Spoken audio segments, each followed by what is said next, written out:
Alrighty, folks, we're live for nickbrano.com.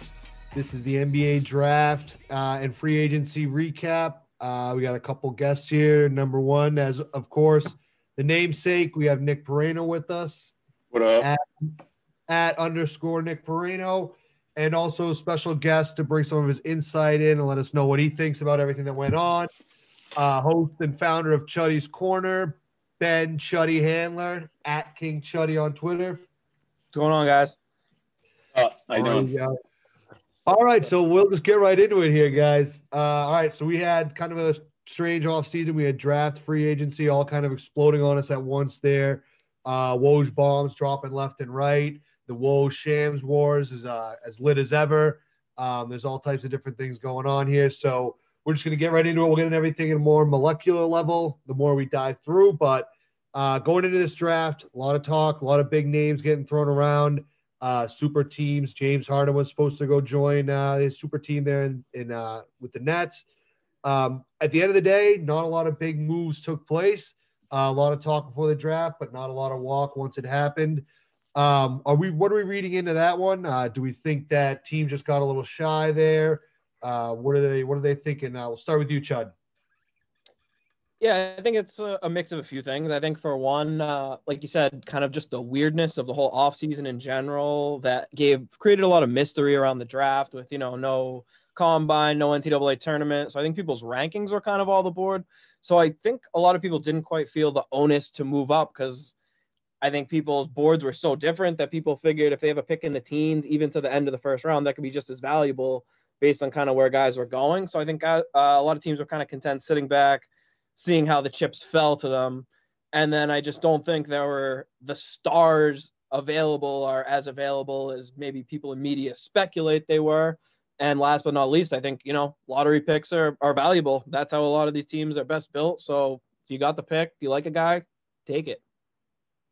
All right. Nick, what do you think? I just think nobody knew what they were doing. I mean, short off season, no tournament. It was just basically a free-for-all. I mean, people just kind of had their big board and picked whoever came. People just kind of pick. So, there's no tournament, right? So, obviously, the tournament sort of weeds out the names and it gives a lot some other names maybe a little bit more star power than they might deserve. You think that played a role in it? Yeah, I think it's just like I was saying. Like, nobody knew. I mean, nobody really knew. There was nobody they had, targeted, from after the draft. I mean, from after the tournament, because usually that's when you get evaluate the players a little bit more in depth, and I just don't think they had that. So I think they kind of just graded each player, and then whoever came to them, they just took them. And I also think that the Warriors were the obvious team at the top that wanted to contend. So if there was going to be a big mover up at the top, you'd think it would be the Warriors. And then, of course, they got the Klay Thompson injury news right before the draft. So I wonder if at that point it kind of changed their whole outlook going in, whereas maybe they thought that pick, they should trade it because they're one piece away. And then Klay goes down and they're thinking, one piece that we're going to get for number 2 is not going to make us title contenders this year. So we'd rather take the pick. I wonder if that was factored in at all. So going back, Brett, you brought up a point earlier that maybe a lot of these players that were available weren't as available as they were. This is something that drives me nuts with the NBA is that it's just always and I think this turns a lot of people off, is that there's always this, where's this player going? And some players always on the move. And in this case, it's a big loss for that whole demographic of people who are just obsessed with speculating. I mean, James Harden didn't he just sign a pretty decent extension with Houston? So it's just every player is just suddenly on the move. So part of me kind of liked a lot of things staying still, but I don't know what you think if there's any if this changes the way people sort of look at that moving forward. Right. Well, the Harden thing kind of came completely out of left field, where that Rockets team is kind of interesting in that Fertitta bought the team. A lot of people had issue with the owner and also think that he's not really willing to spend and was trying to save money. People didn't like the direction he goes. You see, D'Antoni, the coach, leaves. Now Daryl Morey, the GM, leaves. And then it's like Harden and Westbrook want to leave. So that is, I think, kind of a unique situation on its own. But yes, normally, like you said, Harden, he has 3 years left, so you wouldn't think he really has any leverage. I mean, he can ask out of a trade, and we've seen it in the past. Blake Griffin signs with the Clippers to a max deal and is traded within a few months. So it's not unheard of, but I think this one was largely created out of just a weird fluky situation. But I don't think that at any point the Rockets were actually on the verge of trading Harden, at least not to the Nets, because again, I don't see any leverage there by the Nets or Harden. If the Rockets are going to trade Harden, you'd think it'd be an open sweepstakes, and there's no rush, like you said. So where does this stuff come from? Because it's just like, there's always so much smoke, and then, when there's just really no fires really that start up. Well, I mean, Harden, Kyrie, and Durant were supposedly playing ball. Harden and Durant are friends. They're playing in the offseason. They're talking. So it's like, it's not unfounded in the thought that what's been said, that they'd like to play together. I'm sure they would. Like, I don't think that's a lie, but maybe that is Harden's preferred destination. Maybe he does want out. But I mean, the kind of stuff comes up all the time, and it's like, yeah, maybe there is some sort of truth to that. That doesn't mean the Rockets are going to trade him, want to trade him, have even talked about trading him. So I think, like you said, that turns off a lot of people. I think it also is what fuels a lot of NBA discussion, that people do love all this speculating and player movement. And this is like the player empowerment era. So there obviously is a lot of movement. And I think that, it's not the same kind of fans, but it definitely interests a lot of people just to have this stuff to even talk about. Yeah, Nick, do you have any thoughts? Because I think it turns off a lot of fans. How it's just, there's always like, every player is always 2 years before his contract's over, he's already out. I think it turns fans off. Nick, before we move on, just to some of the picks actually in the draft, do you have anything you want to add to the topic about free agency and speculation? I know you love the speculation. I love the speculation. Yeah. I think it depends on, who you're talking about. Like the casual NBA fan, I think probably dislikes it because it's like, they get their hopes up and everyone, everybody loves trades. But, the fanatics, like some of us, it's just fun. I know it's not as easy as, going to the ESPN trade machine like we do and just seeing if the numbers work. I know there's a few more moving pieces. But and as far as Harden, I think it was more just like power play on his part. I don't know if he actually wants to go, but I think he at least wanted the team to know he's frustrated and, wants them to do something. They seem like they have tried to make him happy, but they just aren't making the right moves. I don't know I guess Westbrook was worth a shot, but I don't think that's, going to take him over the top. And I think he's just trying to say, either build a championship team around me or get rid of me. Put him on notice. Yeah. Yeah, and one more thing to say about that too is how you said it's all, speculation about players moving with 2 or 3 years left, but a lot of that, like you said, is driven just by like speculation. It's not really happening that often. I feel like most of these guys who we've talking about getting traded, it's just that talk, and like those big trades aren't really happening. It's usually, if they do, it's more out of left field or it pops out of the blue, and we're more surprised by it. The shit we're talking about for years on the bubble is more just like NBA heads just talking. Right. All right. Well, I think, again, sort of a bust. I think some people, maybe the more casual fan, would say like a bust. Obviously, if you follow a little closer, you might have sort of a take that you had, but a lot of smoke now that's on a fire. But moving on, and we kind of began to touch on this a little bit with people's big boards. There wasn't a lot of moves as far as free agents and different players who are already established in the league. But also, I feel like this draft, what it was missing, we did the videos of like crying Knicks fans. There was no just like absolutely hilarious reaches, teams going for someone that instantly you're looking at and you're just like making fun of, they're getting roasted. I can't really think of a meme of the night. This could come down obviously to a lot of things. It just sort of seemed like kind of a quiet draft. It could just come down to the fact that it's a COVID draft. There's not really, people aren't in the, no one's in the arenas and all that stuff wearing their like funny outfits and things like that. Or it could be something bigger about less passion. What was it? Less passion. Right. So just as far as the draft, so there wasn't really any big surprises, and like later on we'll kind of get into about who had best and worst pick. But do you guys feel like the draft was sort of like quiet in that sense? Is that there was nothing really that stood out and like no really strong takeaway that surprised you or anything? So I think that as we kind of hit on in the preview pod, there's kind of an obvious top 3 picks in whatever order, and I think everyone knew that was going to go. And then after 3, it was kind of just a lot of players that everyone kind of felt differently about. So I think, like you said, there was no guy who got picked completely out of left field. Like, I don't think a lot of people had Patrick Williams going as high as 4, but at the same time, we had heard it mentioned elsewhere. And I don't think it's a bad pick. Again, it's hard. We don't have as much info on these people as usual. There wasn't as clear and obvious of like a set mock draft. So I think once we got past those top 3, like, there was a wide disparity in people's views. So that was part of it. I think another part, like you said, because of COVID, there's no fans, so you don't get the Knicks fans, booing or cheering no matter what, and all of that kind of fun stuff. It's just showing the players, for the most part, they're all happy. The panelists on ESPN, I don't think, said a negative word about a kid the whole night. So it's a part of it. I think it's a mix of that. I mean, I miss the days of like analysts actually saying like, I don't like that pick. That's a bad pick. I get, they don't want to badmouth 18-year-old kids and whatever, and they don't really know either. But at the same time, it's like, it kind of felt like there was no, kind of dissenting opinion. It was a lot of like positive stuff, which again, I mean, young kids just getting drafted, no one really knows, but that kind of combination, I thought, felt like you said, there was no real, nothing jumping out at you. Right. Yeah. Nick, and I mean, like, going back to the whole, college season getting cut short. I mean, there was that, and then the lack of March Madness. I mean, there was just, you don't have the Cinderella story. You don't have the, Right. March Madness Warriors. I mean, you kind of lost a lot of that. So I think when it comes to, the draft, there was just less enthusiasm around the players. I think a lot of casual fans too. They didn't have the tournament to get to know like these different players and things like that. Right. Like for me, the tournament's really a time that I find out a lot more about these different players and kind of get my like crazy hopes up on some, or just like will totally go the other way on one and just think the guy's a bum. But it's hard to really hate a prospect if you haven't even like seen him play. Like, how are you going to convince yourself he's a bust? You know what I mean? Right.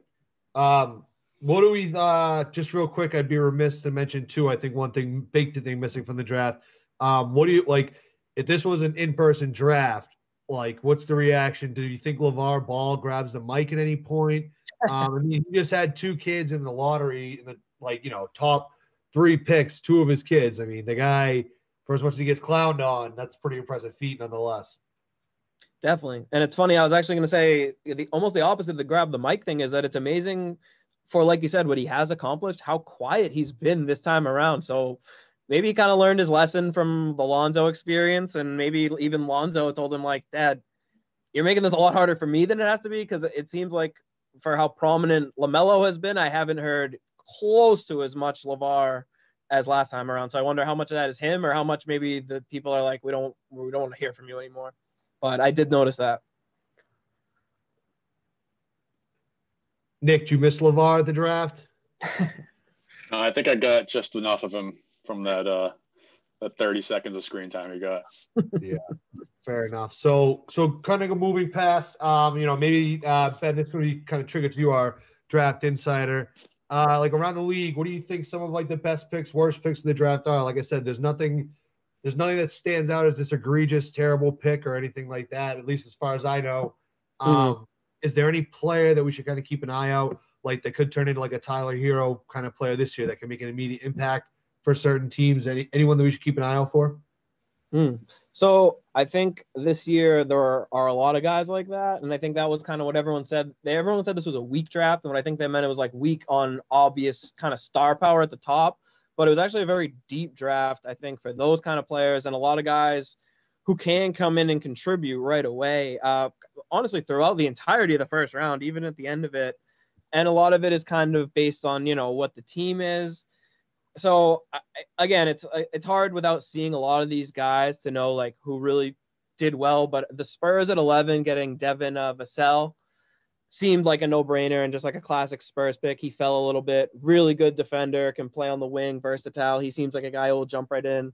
The Kings, it feels weird to say the Kings did something right, but at 12 getting Tyrese Halliburton I thought was amazing. And I mean, part of that is him just falling and a lot of teams passing on him, but he's a guy who, from actually having seen play a good amount in college, I really liked. And I think the fit with him being kind of a bigger, more controlled guard can defend really well and play off of De'Aaron Fox, who's, the super quick explosion. So I think that could be a really good 1-2 punch for the Kings. Again, seems weird to be complimenting the Kings. I thought Portland had a nice draft, adding the couple guys they added. The Sixers, Tyrese Maxey. Again, I hate to say this as a Celtics fan, but it seems like the Sixers have competent management now, and I will get into some of their other moves, but I thought Maxey at 21 was a good pick. The Nuggets adding RJ Hampton, I thought just was a classic Nuggets move. They seem like they're one of the best, if not the best team in the league lately at bringing in high upside guys kind of later in the draft. And Hampton, a guy who was one of the top prospects a few years ago, to pull him in the back of that Holiday trade with the 25th pick is just, great upside all around there. And those there were a bunch more picks. Like I said, it's tough to find fault with a lot of picks, but those were the ones that jumped out. It seems like you liked every pick in the draft based off what I just heard. Yeah, I'm not even sure how to throw this over to Nick now. Most of those guys were post lottery though, or late lottery. None of them were really in the top 10, so I was trying to avoid that. I mean, he pretty much hit on everybody. So, I liked the Cole Anthony pick for Orlando at 15, but it is a little strange because, it looks like something's, they're developing Fultz a little bit. I mean, he's done playing, he played pretty well last year. So, it's kind of the same position. Is Cole Anthony a shooter? He's an okay. Yeah, he shoots a lot. He's a high volume shooter. I don't know. He does shoot, but can he? Not super efficiently. I don't know. Right.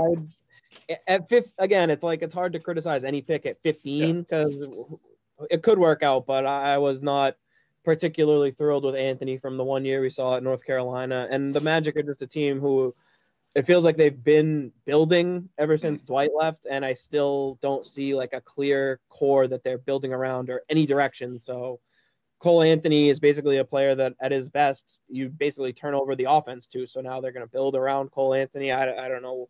They got the Pope's blessing, though, the Orlando Magic. I believe Jonathan Isaac's on the Magic, right? He is, yes. He's going to meet with the Pope, so. Thank God. But I think he suffered a brutal injury. Who knows if he'll even be ready to play this season. So, that's a whole nother story. But he was one young quarterback who did look promising for the Magic. Yeah. All right, Nick, is there any other picks or anything? I want to kind of pivot us into the Celtics from here, but before we move on, do you have any other picks or any players you want us to keep an eye out for? Oh, let's get to the Celtics. All righty, so the moment of truth here. We are looking specifically over towards the Celtics. How do we feel with the draft picks from all types of different viewpoints? Value standpoint, are these guys going to be playing some meaningful minutes? And I'll get into something later on about the possibility. I think we might have a little too many of these sort of young guys who don't play enough minutes, and what we might do with them. But just first of all, my thoughts. I think the how do you pronounce it? Is it Naismith? Neesmith. I kind of think that he's going to be the one guy who gets a lot of meaningful minutes by virtue of his position. I'm looking, I guess, sort of for you guys' thoughts. I guess he guy who, and I used this example earlier, like a Tyler Hero in the playoffs, how he stepped up. Is that a guy that we can kind of look at to be able to help us out there? What is his breakdown? What's his size? What is he like? Sure. So Neesmith is a guy that he was one of the guys we highlighted in our draft preview as a guy who I could see the Celtics realistically taking and that I would like them to take. So having said that, if you listen to the preview, you know that I obviously was pretty happy with the pick, especially based on who was left. So, again, it's the 14th pick, so you got to kind of take what was there. And this seemed like a little bit of a turning point because it was the first time that it really seemed like the Celtics were drafting largely based on need and not necessarily the best player or the best upsides there, which I think is a sign that you can't expect Neesmith to play a lot. And obviously, as we get into the roster construction later, we're not really going to have a choice. So I think a lot of those young guys will be playing whether we like it or not this year. But he's 6'6", he has a 6'10" wingspan. He's not explosive, but he has great athleticism, if that makes a lot of sense. So he'll get blown by sometimes on defense, but he'll also make some, poster blocks coming out of nowhere.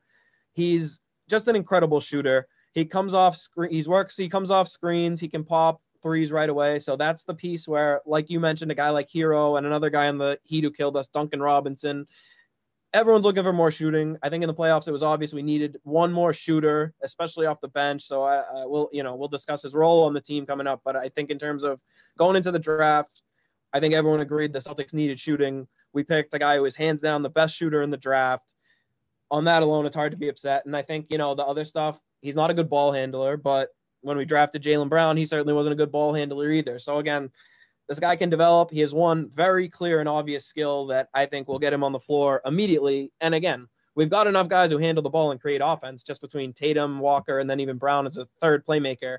If Neesmith is running around getting open, he's going to have a ton of open looks. And I think, if he shoots the way we all expect him to and that he has for his whole life, I think Celtics fans are going to be very happy with him pretty quickly. Nick, what do you think of that pick and then the Celtics picks in general? Yeah, I mean, Neesmith is about, I think, as good as we could have done right there. I mean, I probably, going into the draft, I think a lot of people would probably wanted a, 7-footer, somebody who can, block shots and protect the rim and whatnot. But there wasn't really an obvious pick at 14, I think, for someone, for a center or whatever, big. So, getting shooting, we needed shooting, obviously. You could tell from the end of the playoff run, we needed some scoring, especially off the bench. I don't know what Neesmith's role is going to be to start the season, but I think we needed scoring. First, this is a different, but I think we needed scoring like everywhere. I think there was a lot of stretches where we just looked like we couldn't score anything, but yeah, no, absolutely. And I'd also say that if you look at, as much as it seems like we need maybe like a 7-footer or whatever, we also needed another good wing. Like, we have a few really good wings, but we don't have enough. And wing is the most important and hardest to come by position, as we've seen now in free agency. Like, it's easier to just grab a new center every year. That's not a position I want to invest a lot of money or draft capital in.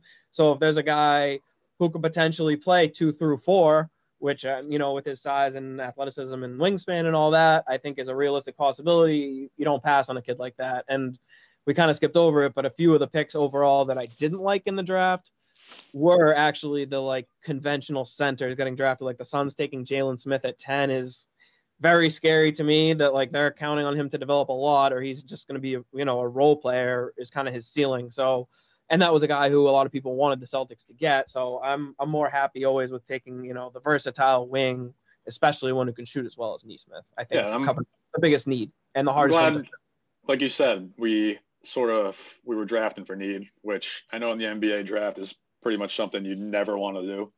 But in our position, we're trying to win now. I mean, we had a need there, so we went and grabbed it. And I think it was the right move. Who knows what he's going to be, but at least we know he can shoot. So Worst case, he's just a spot up shooter. Well, yeah. If there's just a guy that can just sit somewhere and he can make shots, like when the ball comes to him, that's already a huge improvement, I think, from what we have so far. So exactly. And if he can develop a little more, defense, whatever. If he can, learn to handle the ball a little better. I mean, if he can, I think it'd be a nice little, the Jalen trajectory, just kind of a different player. I mean, figures out how to handle it more and make his own shot, but in the meantime can just kind of spot up. Maybe get. I think that's very reasonable. I think that's not an unreasonable expectation at all. What do you guys think of the other pick? Pete, I'm sure the third pick there will probably be a draft and stash. We know how much Danny loves to do that. Peyton Pritchard, though, I don't know much to read on him. I didn't catch a ton of Pac-12 games. I know, Ben, you probably get a good read on it. Personally, I just think anytime, the name just gives me pause. I just feel like that's such a – I don't know. It just reminds me of someone that should have played at Duke, not at Oregon. I get excited about the name Pritchard, for sure. What do you guys what do we expect out of him? Is that going to be just another guy that we just hear about is just he's so good but doesn't make a difference, or what's his role going to look like for us? Yeah, I mean, I think obviously Pritchard won't have as much expected of him in terms of walking into a role that Naismith clearly will, especially now that we've signed Jeff Teague to kind of handle backup point guard duties. But Pritchard is a player who, I'm not exaggerating when I say he was one of the 5 best players in the country, college basketball. He led the Pac-12 in points and assists at least once, maybe steals as well. This kid, I'm sorry, but you watch him play. He is a junkyard dog. Everyone was hating on this pick. I think Celtics fans are gonna love this kid, and I honestly just think he's gonna be one of those guys who works his ass off, gets minutes, and when he's in there, you're just not gonna be able to take him off the court. And I think that he's gonna be one of those guys in 5 years where everyone who watched college basketball is gonna say, "How the hell do we miss this kid?" And I think it's kind of that syndrome of he's not, 18 years old. He's been around. We've seen it all, so you know what it is. So there's not that excitement and prospect, but I think realistically, there's a kid who could at least be like a super bench contributor. 6'3", so it's not like he's too small. He's not super athletic, but go watch some highlights of this kid. He can get to the hoop. He can shoot. He is a gamer. He can pass. I wouldn't be surprised if he actually overtakes Teague as the backup point guard before the year's said and done. That would not surprise me. So I love what I've seen about Peyton Pritchard. Nick will tell you that's another kid who I brought up by name on the preview as a sleeper, as someone who I said I thought he'd go a little later.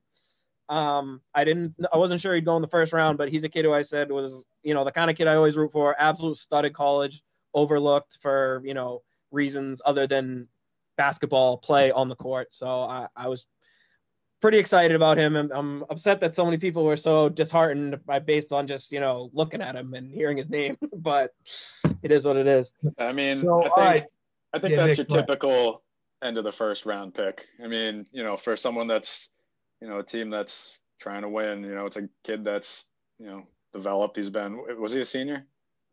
Yeah. Yeah. So, he is what he is. He like you said, he can get to the but what he is really good. No, I know, but that's what I mean. It's like, yeah, that's why he was at the end of the first round, because he's, 22 and he's already developed. People like the upside, and his upside is basically, what he is now, which, could be a good contributor. He's a guy that should be able to give us some minutes right now. And then, I think a big part of it too was, all I hear about is how he's like super intense. Like a junkyard. That's definitely a good. And we definitely lacked that last year in the playoffs. We needed somebody other than Marcus with intensity.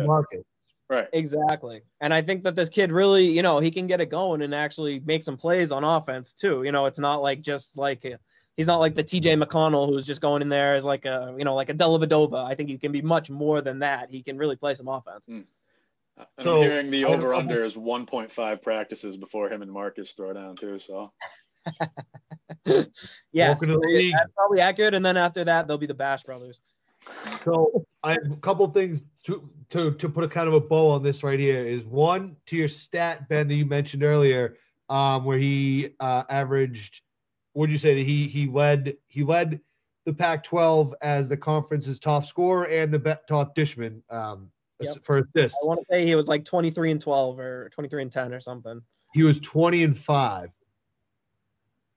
Is what it says here. But that was his last season. But the stat that I'm trying to say is that there's only been 4 players in the Pac-12 that finishes the conference's top scorer and dishman.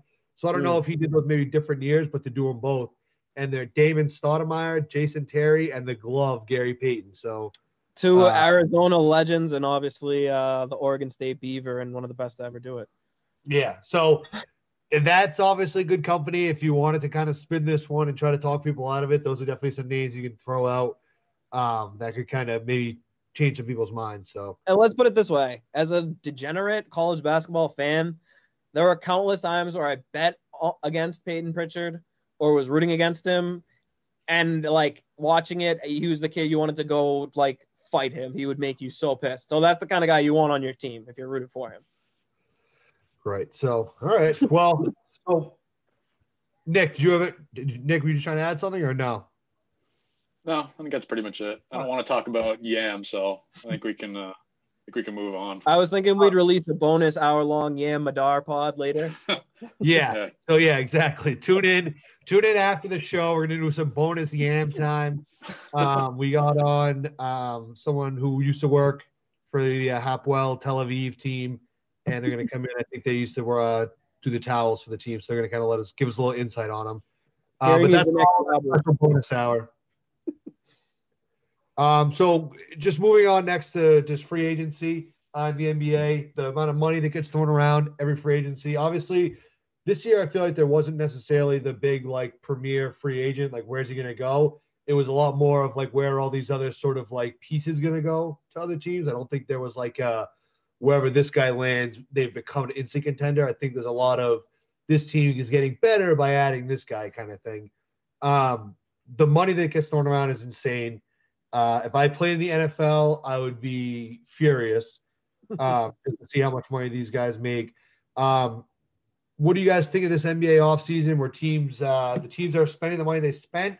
Was it desperate? Was it dumb? Is it going to pay off? Just take it away, Ben, wherever you want to start with this one. Sure. So, I mean, I think kind of the first thing you said was probably the key to the whole thing, that there really just weren't a lot of marquee true stars on the free agent market who, I mean, Anthony Davis technically, but they're, it's a foregone conclusion. He's back with the Lakers, Ingram, same with the Pelicans.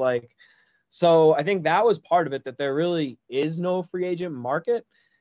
And then on the back end of that, there's only a handful of teams that have any money to spend anyway. So it was like, the Knicks, the Hawks, the Hornets, no real contending teams have any money to spend. And then on top of that, there aren't a lot of good players to spend it on. So I think with the overpays you're talking about was mostly contending teams that can't afford to buy anyone in free agency, can only afford to re-sign their own players. So that's why you're seeing something like Brooklyn overpaying to keep a guy like Joe Harris, because they look around and they have no ability to improve on Joe Harris if they lose him. So for them, it's worth it to overpay. And I think that's kind of most of the deals where teams overpaying to keep their own guys because they had no other option to improve the team if they lost them. So is the lack of available cap space, is that because you think teams looked ahead and thought that this is going to be a season where there aren't really any big names? We know where Anthony Davis is going to go. You said Ingram too. See, I didn't even realize that he was like a free agent that could have been going anywhere else. I had no idea. So is it like restricted? Do you think that teams looked around and were like, there's no point in clearing cap space for this offseason because there's just nothing there. We end up having to sign a bunch of lesser players for more money anyway if we did have space? Well, I mean, that's part of it. But I mean, if you think about it, it almost like works backwards, where what you said is the opposite is true. If not a lot of teams have cap space, that's because all the good players are under contract. So, you know what I mean? All the cap money is being used on the players, hence they're not available, so the teams don't have the money. But I mean, sometimes there's those years where teams like they have a ton of cap space, they whiff on everyone, so they end up having to sign some asshole to a huge contract just to fill out their right. So next year they say is the year that everyone's preparing for. Like that's obviously when Giannis will be up, and next year's free agency class is supposed to be star-studded. So teams have kind of been building in a way so that they'll either have cap space next offseason or very easily be able to create cap space. And that's why a lot of these deals you're seeing too are like 1 year and an option. So teams are kind of just filling the cap space, but not with long-term commitments. Nick, what do you I was actually going to say, I thought a lot of the term of the contracts, the length was surprising for a lot of these. I mean, I know there were some, 2 years and one-on-ones, but I mean, there were a lot of 3, 4, 5 year contracts for, at overpayments. I mean, if you're going to overpay a guy, give him 3 years or whatever, 2 years. I mean, obviously not Hayward.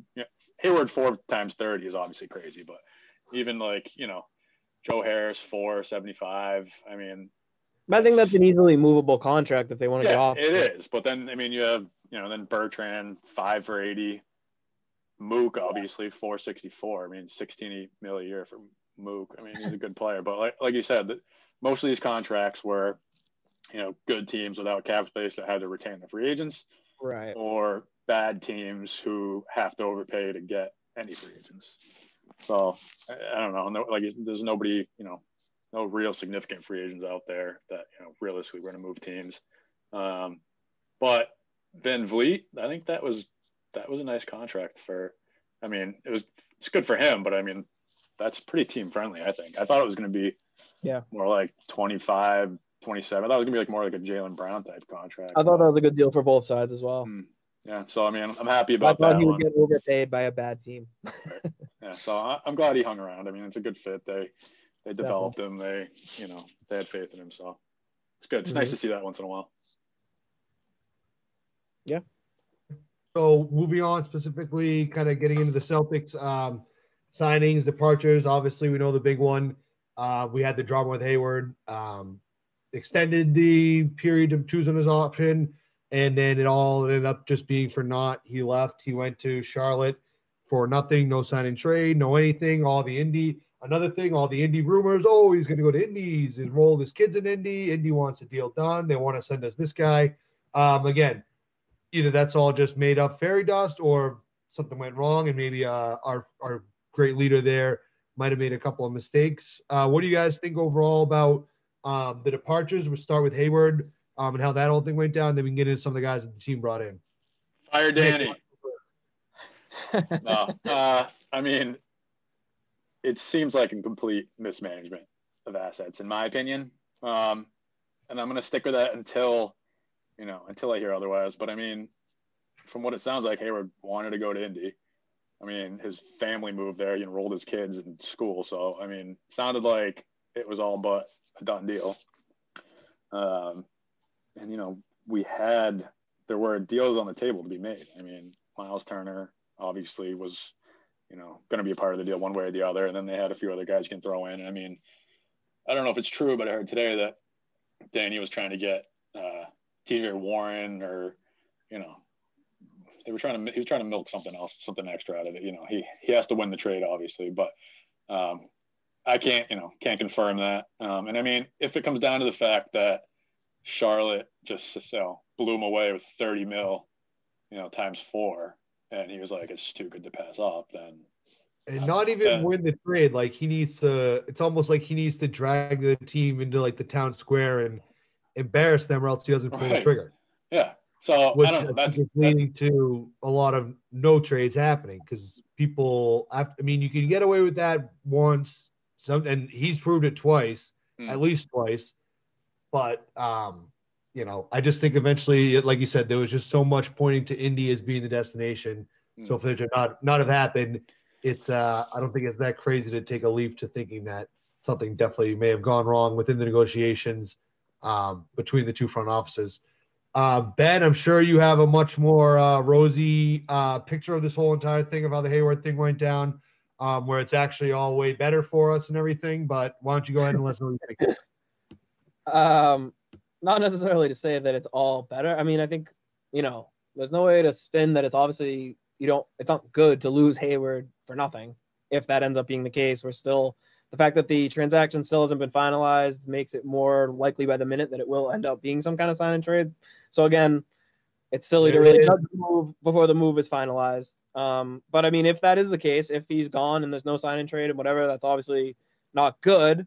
I mean, but again, there's just so much discourse and rhetoric around, the deal's on the table, but blah, blah, blah. And I think, it's a very funny narrative, but like, again, I think the most likely, although probably most boring reality is probably he wanted to go to Indy, but nothing's finalized. And Charlotte says, we'll give you $20 million more. Like, money talks. That's a lot of money to turn down for anyone. And, we don't know about any deal being on the table. You think that Charlotte was like, we'll give you this much money, but you have to sign like right this second? And he decided to stop waiting on Indy? I mean, that just sort of. Oh, yeah, I'm sure he might have just gone right back to Indy and said, they're offering me $120. You gonna match that? I said, sorry, no, no way. Why would? I mean, it's an overpay. I would have been pissed if the Celtics matched that deal. Would you? Well, it's an outrageous contract. If we don't get anything back for him, I would prefer we. You wanted Hayward at 4 and 120. I don't want him at 4 and 120. I mean, again, I think want him at 4 and 120 rather than nothing. I don't know. I hate that narrative of just saying the Celtics are losing guys for nothing, but it's like, well, you're not willing to match with, like, last year again. Same people are like, Celtics could have happened. What? No, so like what you're saying, yeah. I don't think the choices aren't either you have to be okay with getting nothing or you have had to have wanted to sign him. I think there was plenty of chances throughout that contract that Danny could have traded him. Okay, so throughout the contract, if you want to go back to at like the trade deadline, he could have pulled the trigger then. That would be the bigger second guess to me. I think acting like he could have pulled off a deal that would have in any way benefited us, like the other day in free agency, and like dropped the ball. I just honestly don't believe that. He got blown away by a much, much better deal. But if you want to say anything, which I personally was on board for several years with trading Hayward when we got the best opportunity, but I think it's also hard to criticize the Celtics because we were legitimately trying to make a run at the title. Hayward would have helped us with that more than anything we would have gotten at the deadline, and you couldn't predict that he'd get hurt for the playoffs. So it was like a lot of it is just bad luck for sure. Because I mean, it wasn't a no-brainer to trade him at the deadline, certainly, and you know. No, but I think it was definitely on the table, and I think it comes back to Danny mismanaging assets. I mean, what are you saying probably was didn't definitely on want the to. table? What are you saying was definitely on the table? No, just trading him in general was on the table. I'm not saying a specific offer was on the table. Okay, but I think some offers, again, for all we know, Danny looked at the contracts Indiana was offering back and said, those are awful contracts. I don't even want that deal. Like, he didn't want that Turner deal at all. He wanted it to be Warren and Oladipo or something. And like, to a certain point, it's not worth it when you say, anything's better than nothing. Well, like, not necessarily. So why would that not be worth it? If those are just bad deals. He doesn't want 3 years of Miles Turner. He feels like we can get someone better. I'm not saying that's true. I'm just saying we don't know that. Acting like there was a deal that he wanted to get done and didn't get done, as if Hayward still doesn't have to sign a contract and got offered $20 million more by another team, which he immediately took. Like, so he didn't like these other deals that would have improved the team. You just don't know that really was on the table just because people like have been speculating about it for years. We don't know that they were right there. I don't know if it was on the table. And Hayward was ready to sign the contract, and Danny's like, no. We have no idea. Good GMs get something done. We have no idea that actually happened. So you're saying there were no options to move Hayward, last offseason deadline? I didn't say anything about last offseason. I've been fine with trading him for years. I just think now with, once it was time for the option, I don't think there's to say Danny blew it like this offseason specifically with Hayward. I don't think it's fair at all based on what we know now. I don't know which offseason he blew it, but okay, like you haven't even been like in favor of trading Hayward as recently as the deadline when we've talked about it. So I feel like you're kind of both sides of your mouth.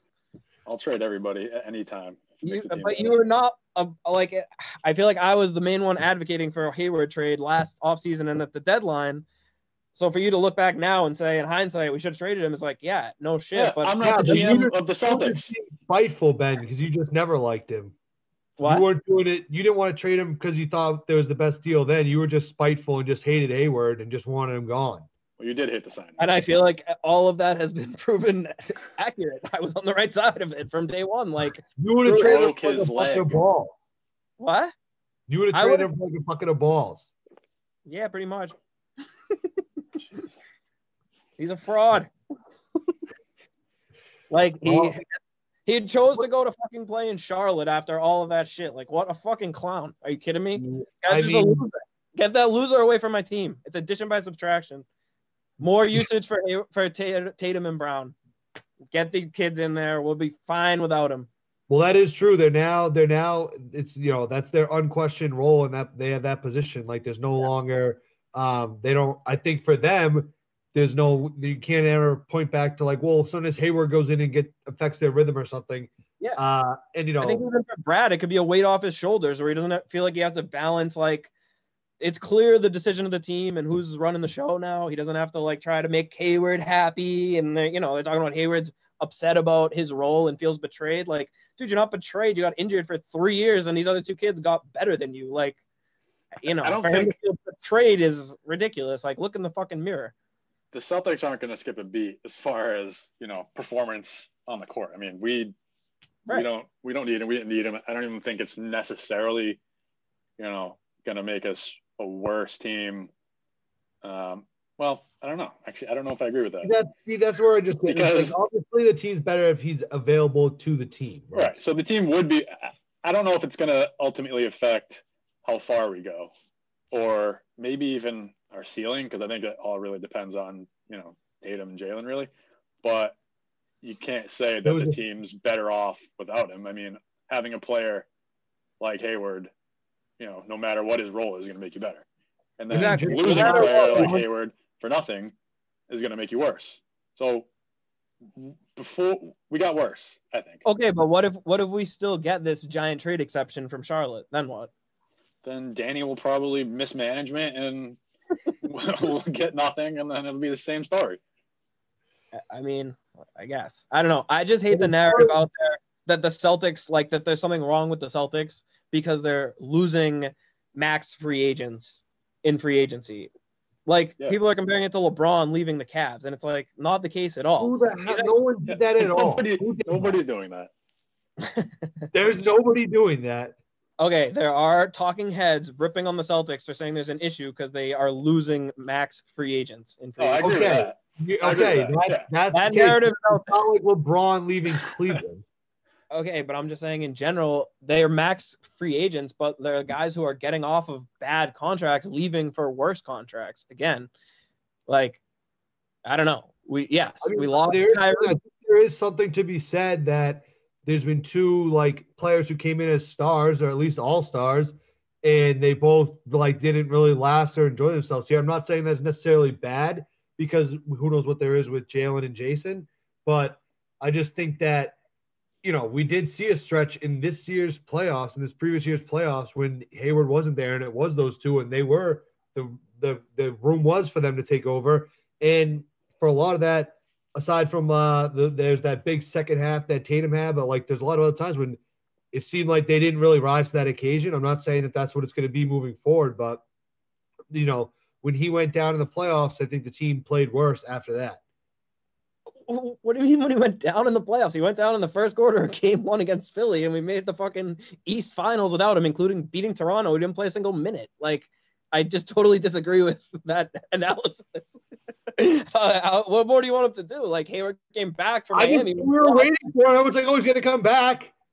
Everyone was saying that, like, when we were playing badly without him in the playoffs, everyone's like, well, when they get Hayward back, it'll turn around. So we swept Philly and then beat Toronto. Philly sucks. Okay, we swept them. What are you saying? We would have won games by more if Hayward was there? Like, what more?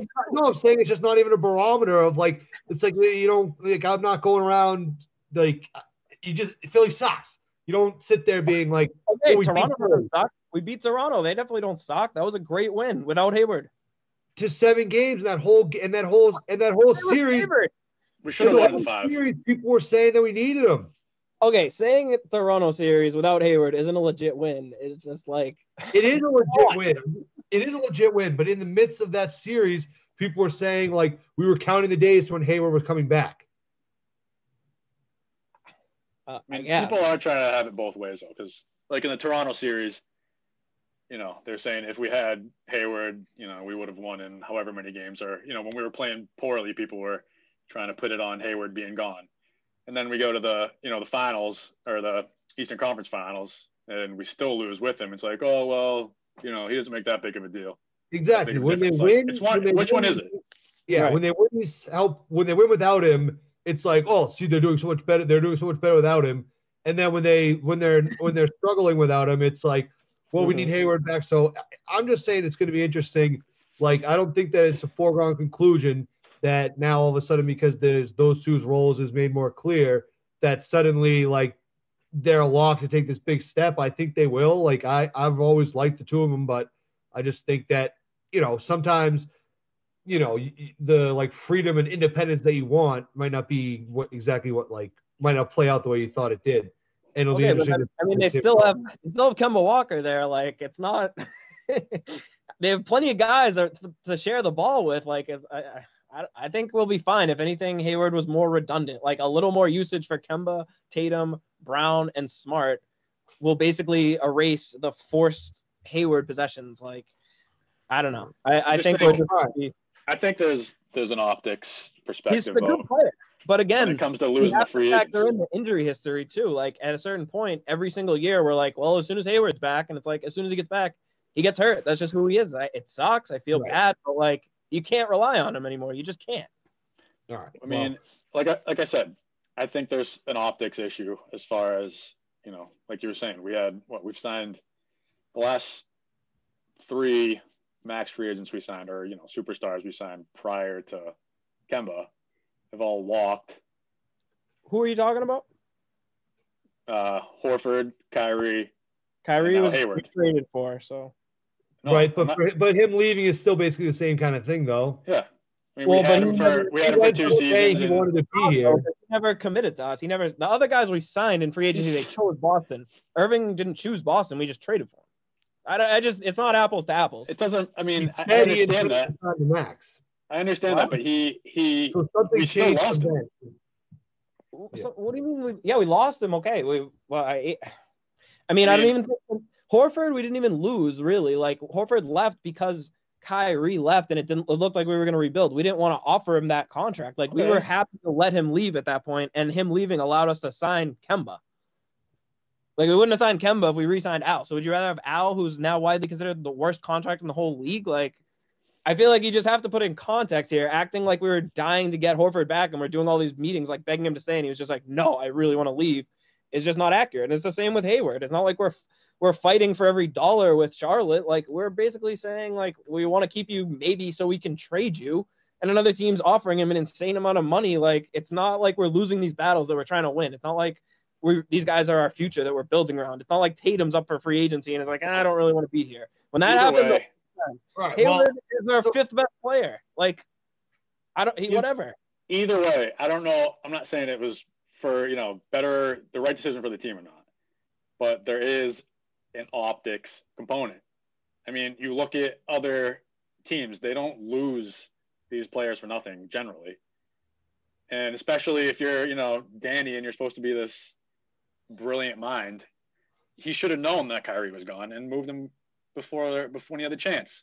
Okay, that is more fair, I think, than the other thing you're saying. Because, I mean, again, what other teams are losing guys who are signing elsewhere for the max that would be the third or fourth or fifth best player on that team? I don't know.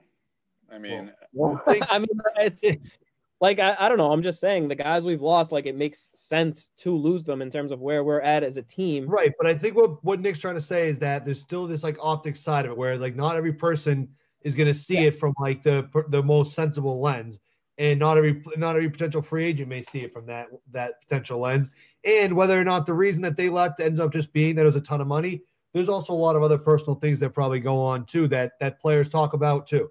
So okay, I guess I'm just not buying from the players. The optics from the fans, like whatever. The Boston sports radio discourse in this town is so bad, like they're gonna say whatever. But I'm not buying that there are players out there who are considering Boston and are gonna go, oh, I don't know, Al Horford left. That's and I don't know. You don't think so? I'm segueing into that now.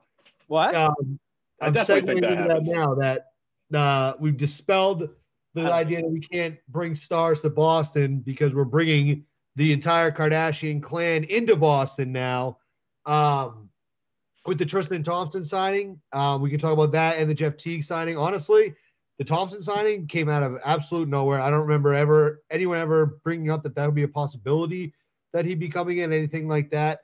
I admittedly haven't seen a ton of Cavs games since they lost LeBron, but I mean, he seems kind of like a good enough player to play some meaningful minutes for us. It looked like in his most recent season, he had shot not like more threes, but at least been able to have a decent percentage shooting like a 3-pointer a game, which in his role, I would think would be all we'd really need out of him. I'm kind of talking myself into that signing. I think that he's like a big enforcer kind of guy too. I think times if you have him and Marcus on the floor at the same time, that's going to be a pretty like rugged defensive lineup that you'd have there. So I guess first Tristan Thompson, what are our thoughts on him? And then we can get into Teague real quick too. Before we wrap up here. Well, yeah, I mean, I think let's not kid ourselves. Both these guys are depth pieces, but I think they're good signings. Like you said, Thompson, he's a fucking moose. He'll set really good screens. He'll get a shitload of rebounds.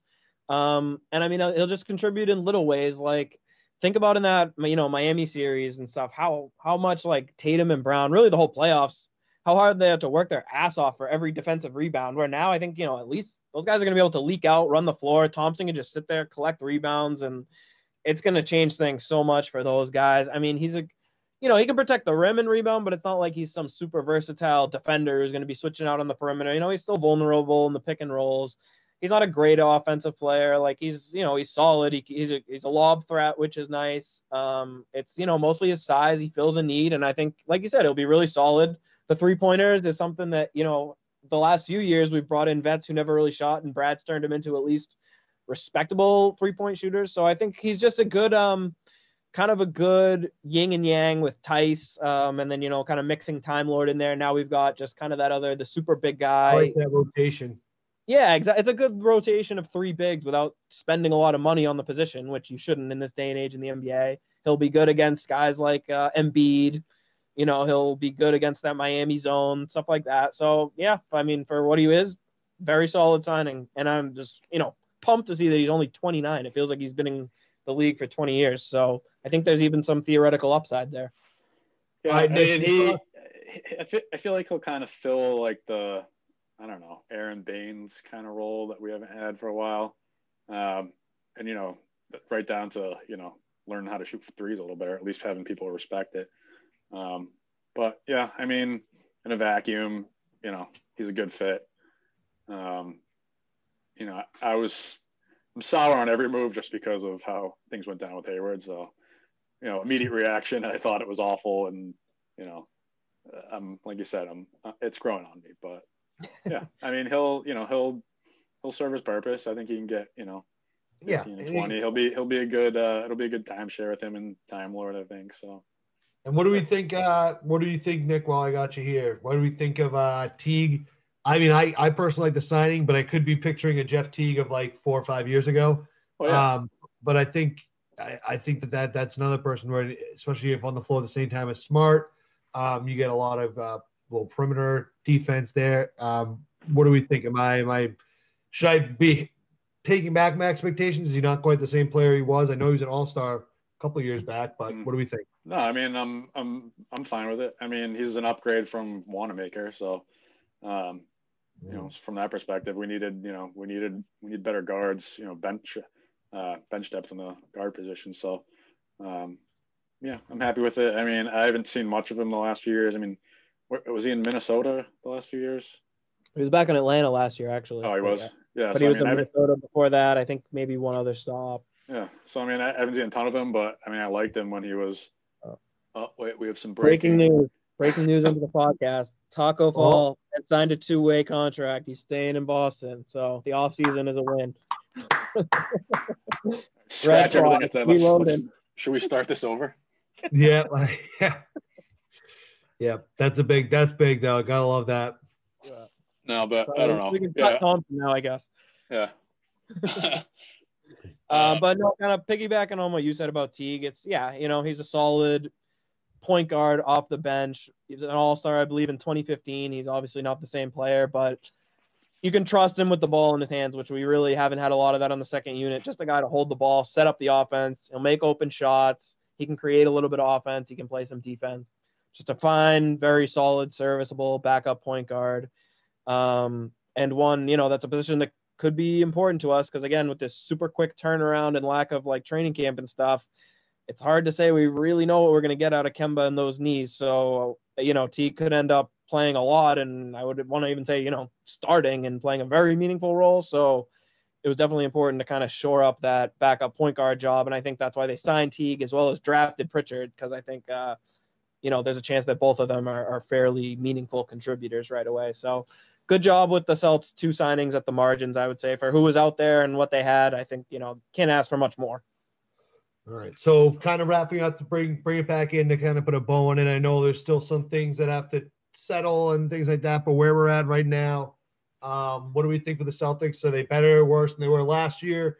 And what do you think as far as, like, if you just had to guess now, a prediction, obviously it'll change. Now that we know that Taco's staying in Boston too, everyone might need an extra second to calibrate it, but what do we think of the team from where they finished last year to where they might finish this year in the East? So, I mean, last year, we got the 3 seed. I feel like, we're right in that same conversation. I think, a top 4 seed should certainly be the goal. At the end of the day, right now, this team is anything less than that would be an absolute disaster. Yep, that should definitely be the we're going to goal. go by our regular season seed. Doesn't matter. You got to factor in, the Nets are going to be a whole different team. I think the goal should be 1 or 2. I mean, ideally, yeah. But again, it's going to be a very weird season. I don't think the regular season seeding is necessarily like, we'll see what happens, but there's going to be a few teams kind of like jostling for position. If we end up getting a 3 or 4 seed, and not a big deal. Okay. Well, I don't know. Right. Yeah. I mean, it wouldn't be, but I'm saying, like, anything, if we don't have a home playoff series, that's a disaster of a season, in my opinion. Well, obviously, if they win the playoffs, whatever, but the odds are significantly less as a 5 or lower seed. Well, I mean, we say that, but again, are there going to be fans at any of these games anyway? Like, I don't know.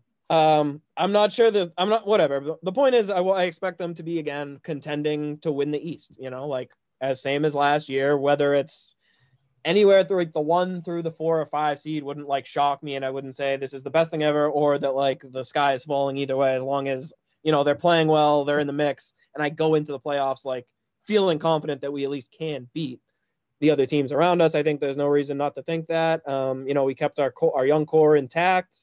Re-signing Tatum and Brown are locked up. That's the team. It's all about building around them for the foreseeable future and giving ourselves the best chance to win for as long as possible. And we've done nothing this offseason to dissuade that. So yeah, I mean, I think if all the young guys get more of a role, well, that's another thing too, is where I think obviously the young guys will be thrust into bigger roles.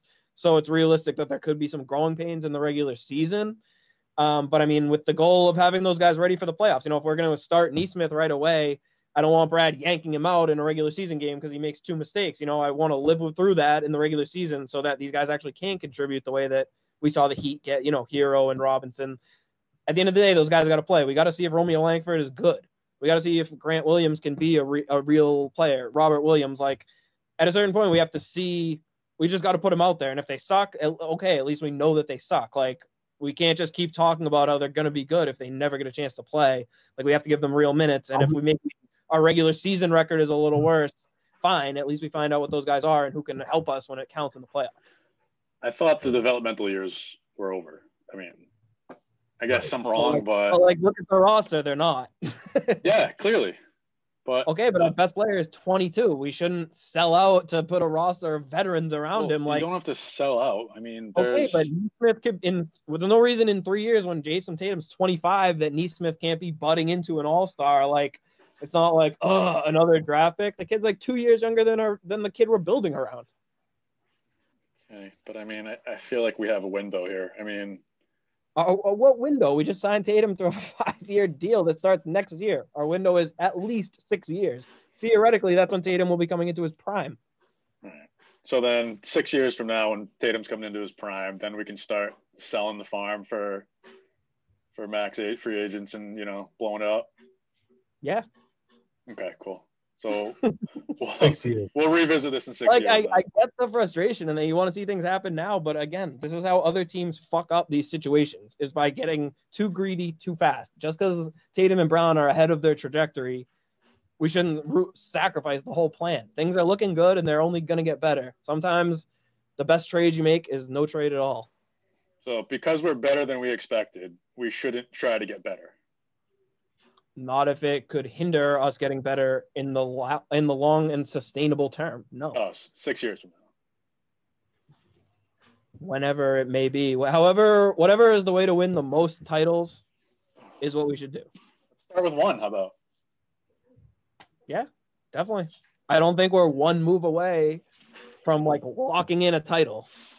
Well, either way, just to keep it to this season, I don't know. I mean, we're probably, about the same as we were last year. I mean, I guess I like Thompson and Teague, so I mean, it'll help us a little bit there.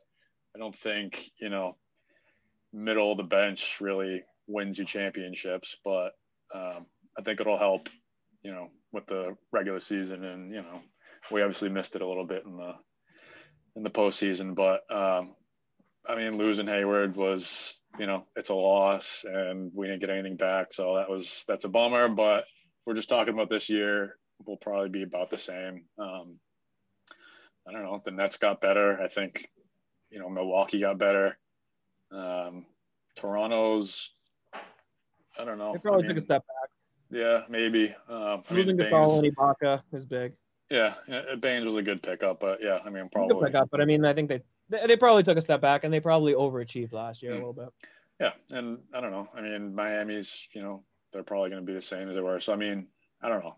I think we're kind of treading water. A couple of teams might be, but Milwaukee's the favorite again, and probably the Nets after them. So I don't know. It's going to be interesting to see what happens with the Nets. But I mean, I think right now you got to assume that they're, the favorite or not second.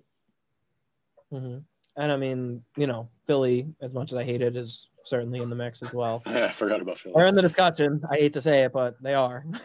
Yeah, no, they're probably going to be, they're going to be better, obviously. And you'd think that, yeah, well, right. That's why you basically got 5 teams. You've got the Bucks, the Nets, the Celtics, the Sixers, and the Heat, and then a pretty big drop off. At least on paper.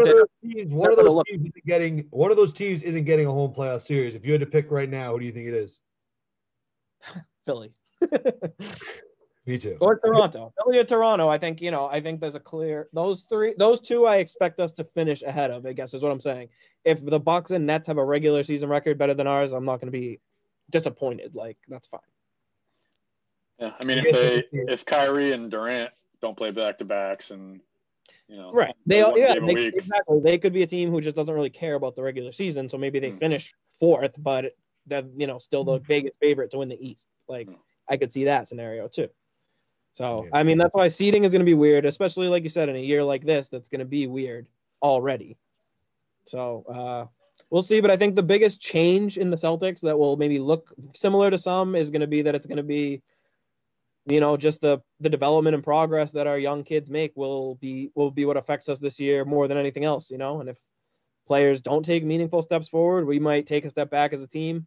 If they continue their trajectory or even grow a little more with bigger roles, then sky's the limit. Yeah. All right. Well, guys, we have smashed through the time limits the time constraints we attempted to have on this one. But before we wrap up, does anyone have any final parting thoughts they have about the season, about the team? I think we've covered mostly everything. But if anyone has one final scorching take they want to fire out, now is the time to do it. I don't know. I think we pretty much touched on everything. I mean, the only real outlier right now, or the only thing we're really waiting for, is to see what, if anything, happens with Hayward. If there is a sign and trade, if we can get something back, I don't know what that would be. Monk trade exception is really it. Trade exception, but that's not nothing. No, I mean, if it's a trade exception, then yay. But I don't know. That's pretty much the only thing. I don't think we're going to really bring anyone else in. We don't really have any tradable contracts. I mean, I think we're pretty much done.